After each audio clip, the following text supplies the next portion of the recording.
Hello, നമ്മൾ ഇന്ന് പോയിട്ടുള്ള ഒരു കൊറിയൻ റാമൻ കഴിക്കാൻ വേണ്ടിയിട്ടാണ് കേട്ടോ. നമ്മുടെ തൊട്ടടുത്തുള്ള ഒരു മഡങ് സൂപ്പർ മാർക്കറ്റിലാണ് പോയിട്ടുണ്ടായിരുന്നത്. നമുക്ക് വേണ്ട നൂഡിൽസ് സെലക്ട് ചെയ്ത് അതിലേക്ക് വേണ്ട ഇൻഗ്രീഡിയൻസും പറഞ്ഞു കൊടുക്കണം കേട്ടോ.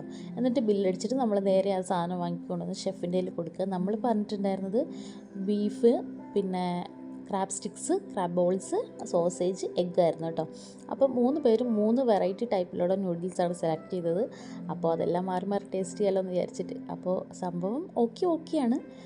ഭയങ്കര വലിയ ടേസ്റ്റായിട്ടൊന്നും എനിക്ക് തോന്നിയില്ല. ചിലപ്പോൾ നമ്മുടെ നാട്ടിലെ നാടൻ ടേസ്റ്റെല്ലാം കഴിച്ച് ശീലിച്ചത് കൊണ്ടായിരിക്കാം ചിലപ്പോൾ ഇത് വലിയ ടേസ്റ്റായിട്ടൊന്നും തോന്നുന്നത്. എന്നാലും വിശപ്പിന് കഴിക്കാം എന്നത്രേ എനിക്ക് പറയാനുള്ളൂ. അപ്പോൾ ആരെങ്കിലുമൊക്കെ ഇത് കഴിക്കാത്തവരുണ്ടെങ്കിൽ ജസ്റ്റ് ഒന്ന് ട്രൈ ചെയ്യുക കേട്ടോ. നമ്മളിത് പാർസൽ വാങ്ങിയിട്ട് പോവുകയാണ് ചെയ്തത്. തൊട്ടടുത്ത പാർക്കിൽ പോയിട്ട് നമ്മൾ കഴിച്ചു. ഏകദേശം ഒരു 12 മണിയായി. അവർ പൂട്ടാൻ സമയമായപ്പോഴാട്ടോ നമ്മൾ പോയത്. അതുകൊണ്ട് അവിടെ നിന്ന് കഴിക്കാൻ പറ്റിയില്ല. പിന്നെ എൻ്റെ ലൈഫിൽ ഞാൻ ആദ്യമായിട്ടാണ് ചോപ്പ് സ്റ്റിക്ക് വെച്ച് കഴിക്കുന്നത്. അവസാനം എനിക്ക് കഴിക്കാൻ പറ്റാതെ ഇപ്പോൾ ഞാൻ കുത്തിപ്പിടിച്ചെല്ലാം കഴിച്ചു. അപ്പോൾ ഇത്രയൊക്കെയുള്ള വിശേഷങ്ങൾ. Tata bye, see U.